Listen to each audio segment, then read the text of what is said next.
Hey guys, welcome to the HVAC Diary.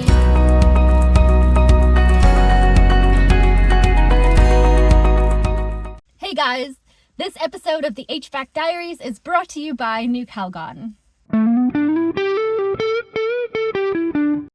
How are you guys? Did you guys have a very good week?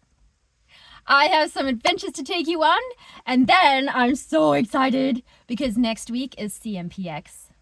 My brother and I fly out on Tuesday, and my calendar is already maxed out. It's so full, and I started wearing my little gauge necklace. Oh, there it is.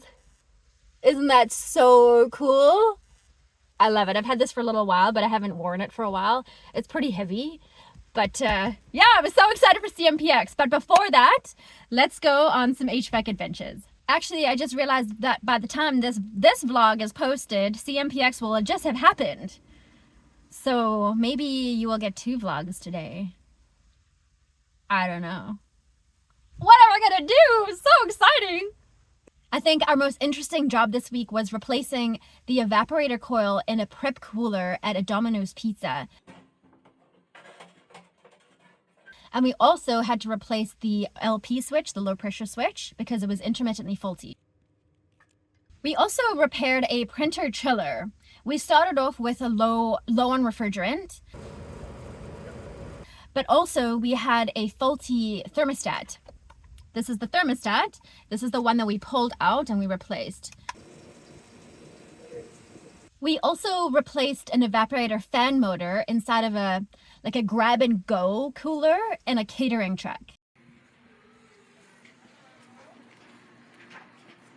We replaced that motorized damper in that office building from last week, the one that we got and was faulty from the factory. We got a properly working one, so that is done now. We did a site visit for an AC installation, and unfortunately our contact who let us in set the security alarm off. We attempted a refrigerant leak repair in a water source heat pump unit at a lawyer's office. So if you're ready for some HVAC adventures, let's go! The first video of the vlog is a fail because it's actually a picture. So this prep cooler is in a Dominos Pizza, and they apparently have very specialized equipment custom to them. And that's why this looks like a very different evaporator coil than we're very used to. But luckily, the replacement on this thing was pretty easy. So we'll just snip it out right at the back, because I don't know how long I want to keep it in the back. Yeah, and then you got some wiggle room there. Yeah, then I got room I can cut either one shorter and do a join. Oh, look at that! It was beautiful. See, there's a coating on the coil now. Yeah. After a bit of strategizing, we got our recovery machine on so we can pull out all of the refrigerant that's left inside there. Can you pull that drain from the outside? Yeah, drain's coming out. Okay, you're there.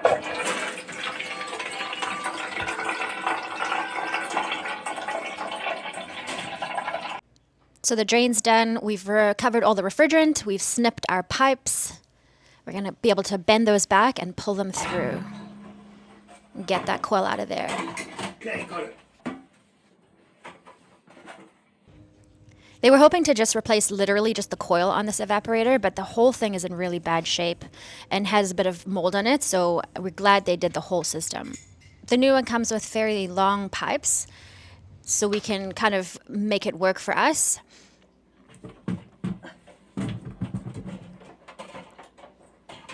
Okay. I'm being more careful here than it looks like. It was a little bit of a struggle to get this guy mounted and get all the screws aligned and everything. There's literally just 4 screws holding it on the top. Mine needs to go up just a little smidgy more.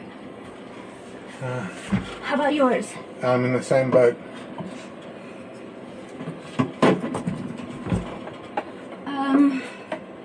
Actually, that's all the way up. I think what's happening is that the screws have actually dropped down.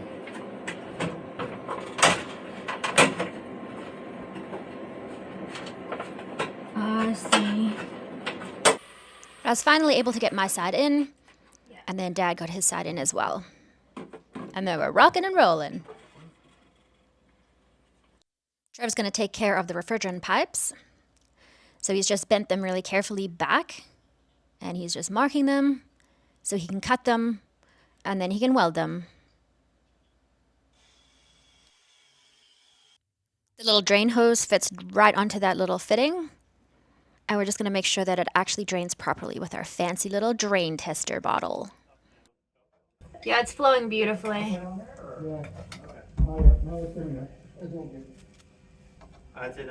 Yeah, that's beautiful. We also replaced the LP switch, the low pressure switch, which was intermittently faulty. Unfortunately, my other camera died, so this is all the footage I've got of that. There's the new LP switch already in place. I've wired it in. Just gonna put that cover back on. She's good to go. Dad just happened to be on that side of the cooler, so he did this part for me. And here's the old part. I might actually throw this in my goodie bag for when I go to career fairs. So we're almost done here. I'm gonna put the shelf back in. Slides in easily. Bye.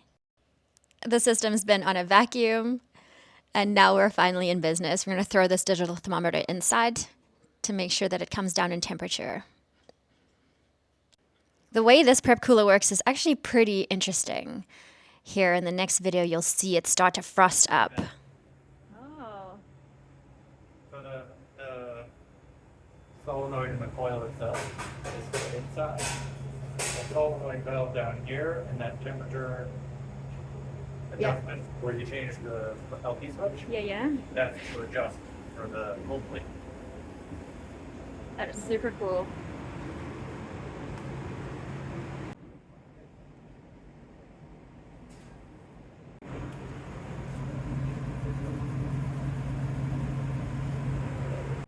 Well, that's pretty much a wrap here, and they're getting ready to serve pizzas for lunch. And we're going to drive to the next job, which is at a printing company.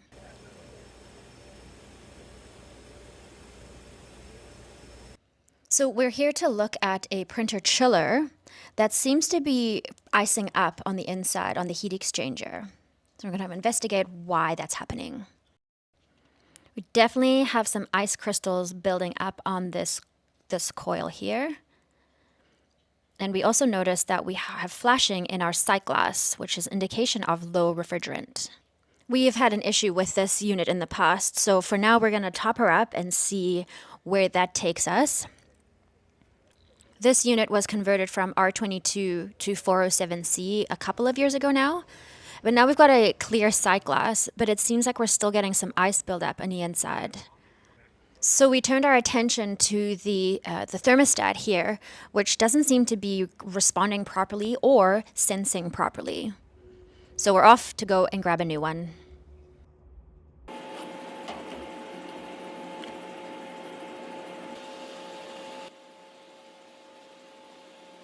So there's a vinyl tube that the sensor capillary goes through, goes all the way through this tube, out the back, well, you'll see in a second, all the way through there, comes out the back of the unit, and then into its spot where it's going to be sensing. And that actually is just inside the water tank there in the back. You can see that little silver pipe. So we got the old thermostat off, and we're just going to pull that sensor line through. Trevor's actually disconnected it on the other side, and he's pulled it straight. So we just have a straight shot to just pull that right through. Easy peasy. So that one's out. Grab the new one and do the same one. This new one comes with a coiled capillary. We're just going to be very careful and uncoil it at the same time as feeding it through that tube. Okay, teamwork. Just gonna uncoil it as we go. Nice and easy.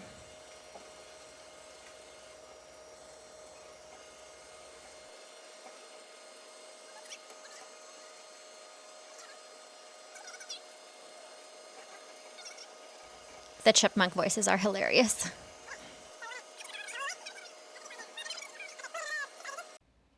Okay, now we can mount our little thermostat.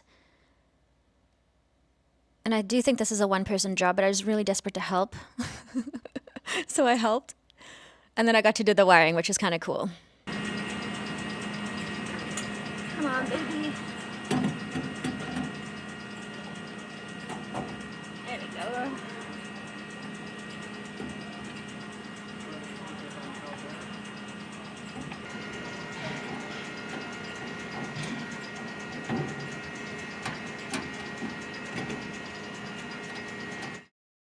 Dad's come to inspect my handiwork.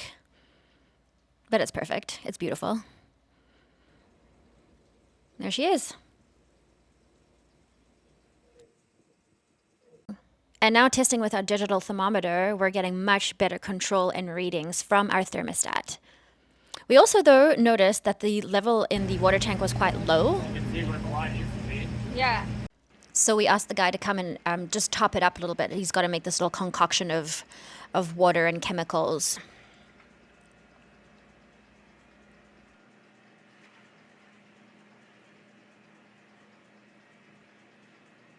Now we're just observing for a couple of minutes, making sure that this thing is running properly. And we're pretty happy with how it's running now. Now we're rolling up to a movie studio where we're going to take a look at a catering truck. They've got this grab-and-go cooler with a fan that is dead. Zero fan. So this should be fairly simple. I'm just going to take off the plate and access the fan. And in the back you can actually see where the wires have been chafed through. And it looks like the fan blade has hit them and snipped them.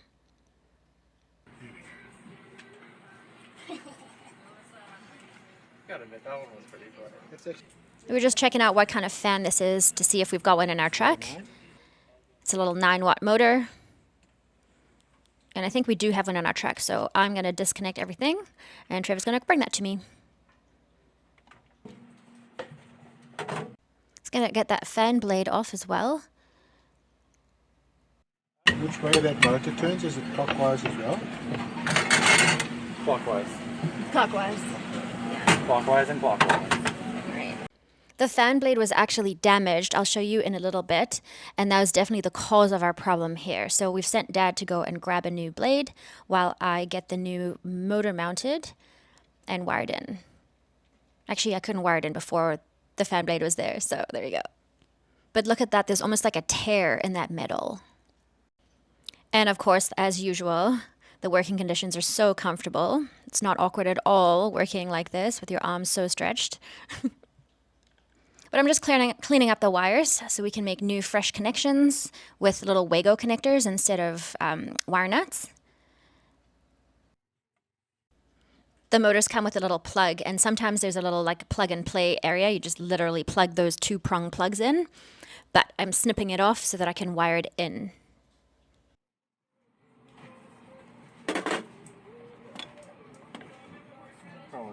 Dad's returned with a new fan blade. I'm just lining her up and making sure she rotates in the right direction. And then here's a moment of failure that I caught on tape for you guys. And this is at the front, so this is going to be at the back.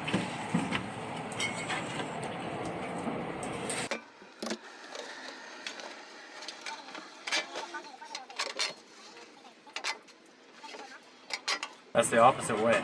What do you mean opposite way? The fan's not from the bottom up. Sorry, what? Fan has to go through, not through. Through, not through. Does that look good to you? Oh, thank you. Okay, thank you. Okay.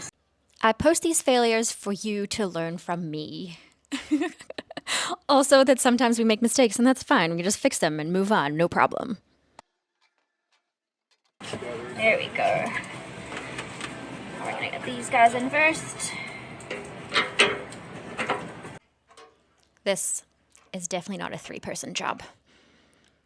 Okay, we are done. We're ready to get this bad boy back in place. I can get my little Legos in there. After making my connections, I just have to make sure that that fan blade doesn't hit those wires, because then we'll have the exact same problem as before. There. The bracket will hold it behind. No, it's touching the blade right now. It's touching the blade right now. So we got a couple of zip ties to tie them back, make sure that they won't touch at all.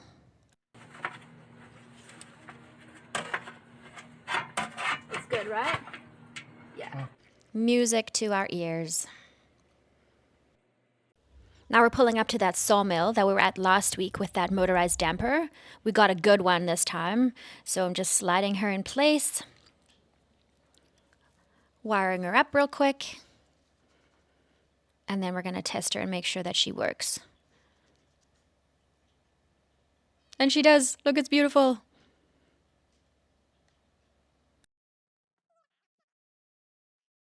Pretty stoked after last week's struggle. Now the real fun part is getting this ducting back in its spot. As I mentioned last week, we don't work with ducting very often, so it's quite awkward for us.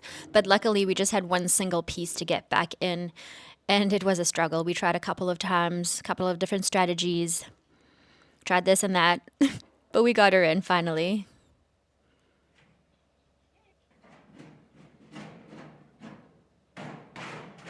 Yes. We haven't gone on the top yet. Great success. A little bit of fighting, but we got her. Yes. All right, everything is working as it should right now. Got 2 open dampers, and now we're gonna close them and make sure that it closes.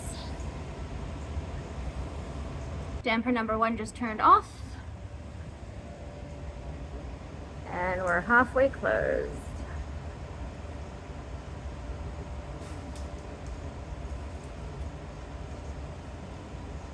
Beautiful. All right, we're back on the move. This time we're heading to that lawyer's office where we're going to see about repairing a leak in a water source heat pump unit. Now, unfortunately, somebody put duct mastic all over this duct. I'm going to do my best to straddle this bookcase and not fall off. And these are the conditions we have to work in. Oh, it's gonna suck. You suck. At least I'm using 5/16s and not Robbie's. Are you sure about that? Pretty sure about that. But the truth is I struggled with that duct so much that my dad had to go in and then Trevor had to go in, and he was the one who finally got the thing disconnected. We used our magical genie lift to lower the unit from the ceiling space. And then we pushed her out of the office and all the way through the building, out to the maintenance room, and outside, so we could work on this guy outside, in case we had to do any welding, which we actually had to do. And who's going to complain about working outside on this beautiful of a day? We started out with a high-pressure nitrogen pressure test. Hear it? Yeah. Trevor could hear it hissing. Dad could hear it too. It's just confirming the exact location of that leak with some blue soapy bubbles from New Calgon. Look at those bubbles. That's a very obvious leak. So Trev did a braze repair. Made it all good. We're just double checking that braze with a little mirror. I remember the first time I saw this mirror in my dad's tool bag, I was like, what, are you kidding me? It's like a dentist mirror. And we're reconfirming with some more bubbly solution. We're just hanging out in the sunshine while our vacuum pump works its job. We recharged with 410A refrigerant and then pushed her back through the office building. Trevor's making funny faces at me. Huh?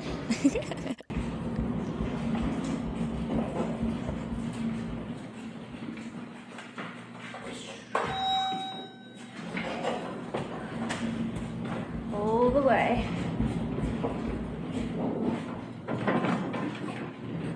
Ugh, now it's time to fight with that ductwork again, but at least this time we have a strategy on how to put it back together after we struggle to take it out. There's a couple of S and drive things we just hammered back in place. Trevor's kind of taken one for the team here. You got Reaching with all my might. This wrench goes this way. Yeah, and then you can squeeze them. Yeah. It doesn't need to be super tight though, because okay. Got a gasket and everything there? gasket and compression fittings. And we're done. This unit's back in place and it's functioning perfectly. Great success. Well, that's all I have for you guys this week. Thank you so much for joining me on this episode of the HVAC Diaries HVAC vlog. I'm not quite sure when I'm going to be posting again because CMPX is next week and I'm probably going to want to post a video about it right away, but I'm usually a week out just because I don't know why I'm telling you this. Why am I telling you this? Never mind. See you guys next week. Bye. Huh.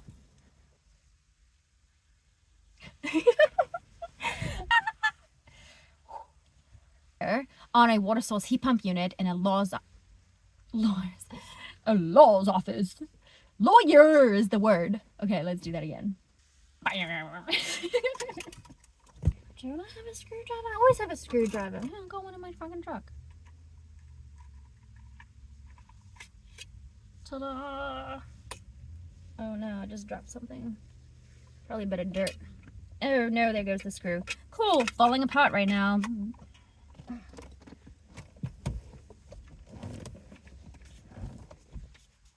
It's gone forever. Done, done, done, done. Okay, that's it, right? It smells bad. Shoot! Oh my goodness, I'm falling apart over here. We'll close the thing tight. You try and do the same thing with that guy there, though, you'll probably break all of them. Yeah. Out of your way. Out of the camera's way. That plug needs to get fixed. That's a hazard. Nice.